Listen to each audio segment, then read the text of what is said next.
This is Rob Tebbutt for Boxing Social in association with Betfred. Delighted as always, and it's been a while, but I am joined by Adam Smith of Sky Sports Boxing. We're here at the Eubank Jr. versus Liam Williams press conference. Now that's out of the way. Adam, nice to see you. How you doing? It's great to see you, Rob. It's been too long, and good to see you back. And yeah, very excited about obviously this announcement today and the way everything's going at the moment. We're enjoying our sort of embryonic or blossoming relationship with both Boxer and Top Rank, and you throw a little sort of side bit with Wasserman as well, because they've joined forces for, obviously they promote Chris Eubank, so we've worked in collaboration on this particular fight, and that's great. So yeah, really it's new times. We had our friendly divorce, Eddie and I, and we move on. I'm still sort of attached a little bit because I do the darts, so still see the Matchroom guys on the darts side. But yeah, Eddie went his way, and he made that business decision, and we go again, and we go again with a big business behind us, and sort of rejuvenated, and yeah, it's exciting times. It's going to be a journey, but a very good start. Exciting times indeed for British boxing. I think this is probably the most broadcaster, certainly that I can remember in recent times at least, that's been involved in boxing, which can only really be a good thing, particularly for the fighters.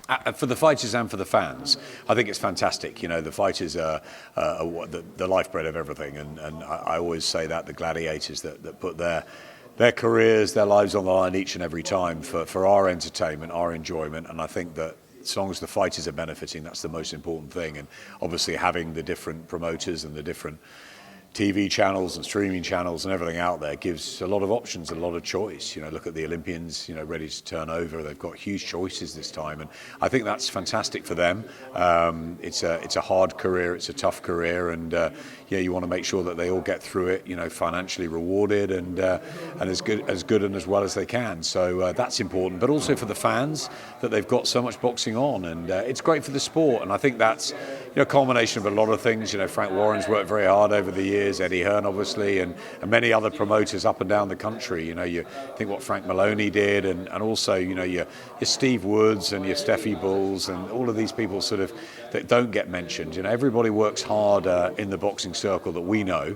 At grassroots level, it's been particularly difficult over the pandemic, but I think, you know, boxing's you know, the ascent of women's boxing, everything has just gone to another level. AJ was obviously key to that, but it's fantastic to see boxing wanted by so many channels and different businesses, and yeah, that's great for fighters and great for fans. You mentioned the kind of the embryonic stage of this latest venture for Sky Sports. Of course, Sky Sports been involved in boxing now for many years. Not in a negative way, but do you think this is the most challenging part of Sky Sports' kind of involvement in boxing? It obviously presents new challenges, which isn't necessarily a bad thing, but the most challenging time? It's a really good question, Rob. I started in 1994, and Chris's dad, God, it makes me feel old, was on his world tour. And, you know, we had challenges there and then. That was difficult enough.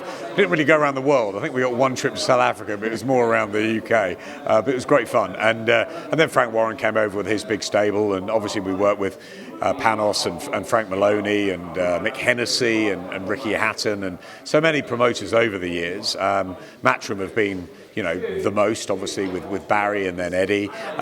So there's been different challenges at different times. I remember a period where we were doing a lot of shows in sort of sports centres up and down the country, and, you know, not many crowds and not many big nights, and, you know, people were saying, oh, boxing's on its way down, and then suddenly London 2012 comes and another cycle, and you get Nicola and Katie and Anthony and Luke, and suddenly you go again. And I think that was brilliant, having that in London, and then maybe Froch Groves at Wembley, and you think Pacquiao and Mayweather meeting, and just sort of little different moments where just lifts the sport again. So there's been challenges. There's challenges every day, 24/7.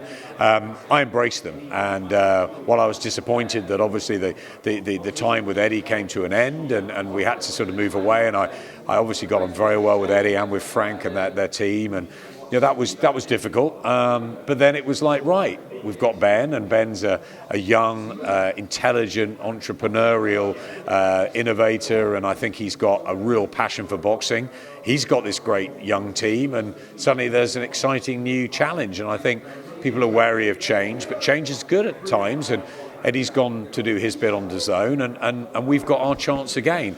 It is tough. It is a bit of a blank canvas, and I think the 4-year deal with Top Rank is obviously something which gives us, you know, high, you know, world title quality straight away with the likes of, I think we had, Shakur Stevenson and Inoue and Vasyl Lomachenko in that first month in June to really sort of say, well, we've got 18 fight nights coming from Top Rank, we've got 14 plus from Boxer, we're going to have tournaments, we're going to have fight nights, but that's obviously going to take time because Ben had to build a stable. So I've been, literally, Ben and I have been on the phone, I don't know how many times for the last 5 months. I think we're driving our families mad, but such is the nature of the business. I'm loving working with him, loving working with Dan.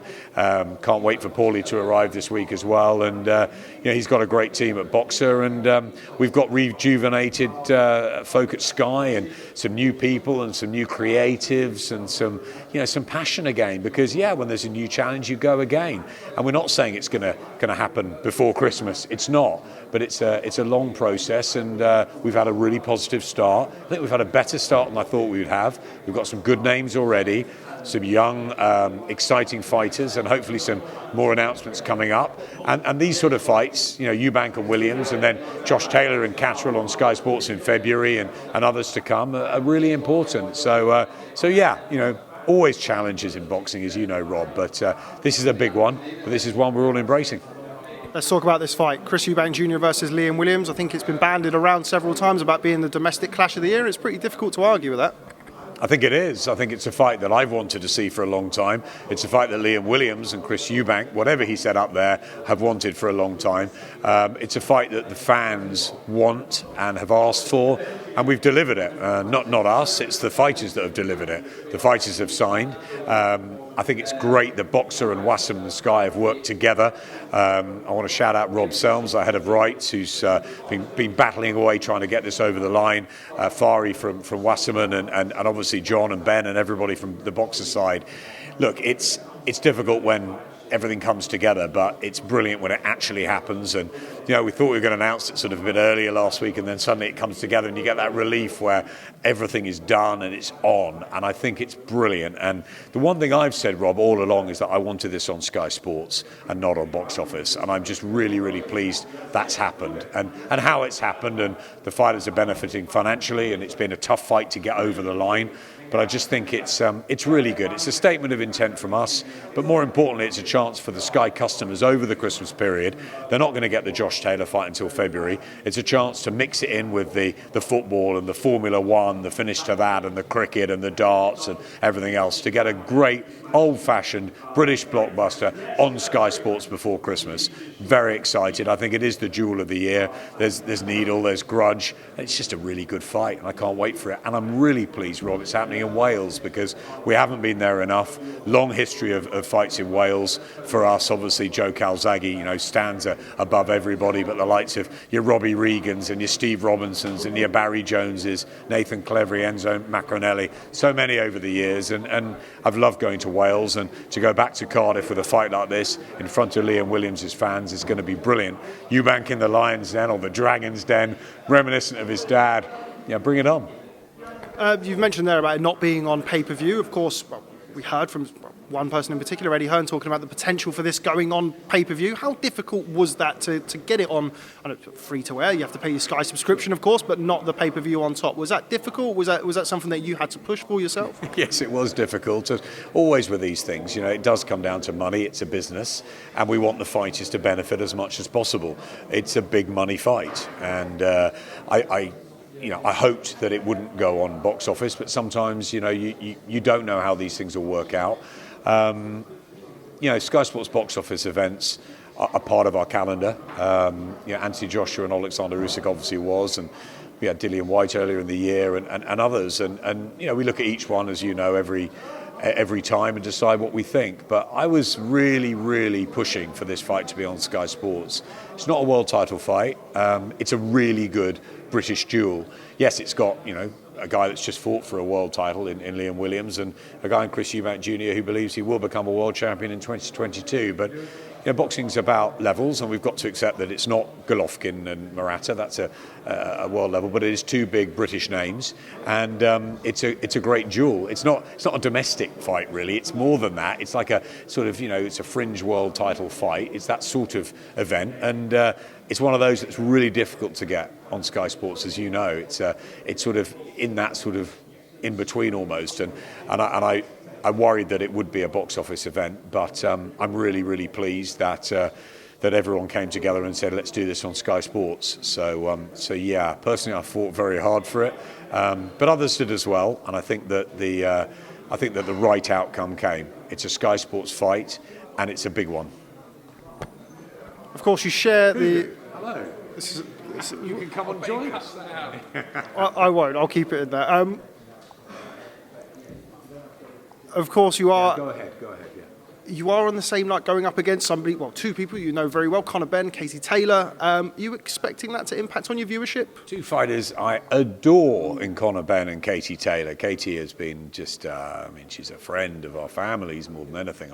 I adore Katie Taylor, and she's been an icon and incredible, to have her on Sky for so long. And I miss her, Rob, I miss her. But, I obviously wish her well and Conor well before every fight. Conor, another fantastic character, and we loved having him on Sky, and we wish both of them the best. We've got to concentrate on our business. We've got to concentrate on Sky. It's unfortunate, I think. We were always planning a December the 11th show. Clarissa Shields was always going to fight on December the 11th. We're thinking about Birmingham for a while, and then we've gone with Cardiff, obviously, for the Liam Williams side. So we planned a December the 11th show, and then they announced the Conor Benn and Katie Taylor one. It's not ideal, is it? But it's good that all fighters are getting out and they're getting paid before Christmas, and there's a lot for fans to enjoy. So I hope fans will watch the Eubank Williams fight. I think that's a cracking fight. But of course, I wish Katie and Conor the very best, and I'll be keeping half an eye on it. Again, one of the fallouts from having all of these broadcasts is you're inevitably going to get clashes throughout the boxing calendar. Yeah, sometimes that happens, and it's difficult, and I think it's best avoided. But unfortunately, it's the way it was for many reasons, for scheduling, for strategy-wise, for arena-wise, and arenas are difficult to get around Christmas time. Eddie knows that, Ben knows that, and Calla knows that. So it's tricky, and sometimes you just got to go with what works for you and your business. But for me, it's the Sky Sports fans, the Sky Sports customers, and I think we've delivered a real pre-Christmas treat. So I'm very excited about December the 11th. But of course, I want to wish Conor and Katie all the very best. And I was personally, very upset to see both Barry or Kid Galahad and Chantel and Terry lose their titles on Saturday night last week. Terry, obviously, a huge part of our Sky business for the last 3 or 4 years, and personally gutted for her. That's the business we're in, and we wish them both well of coming back and trying to regain their titles. But yeah, this is the business we're in, and sometimes things don't work out the way you hope. Just moving on, of course, in recent days, the boxing world has been rocked in the cruiserweight division. Huge announcement, big furore. Richard Riakporhe returns to the ring this Saturday night. What does it mean for Richard Riakporhe to go in there as somebody against Girodola, who is a very seasoned, battle-hardened veteran? Very good, Rob. Very good. I guess we'll come on to Canelo in a minute. Richard Riakporhe is, he's charismatic. He looks fantastic. He hits hard. He's unbeaten. He's hopefully going to be a big star. How good is he? Well, we're going to find out. We're going to find out a little bit more on Saturday night. Big test for him. Dangerous fight.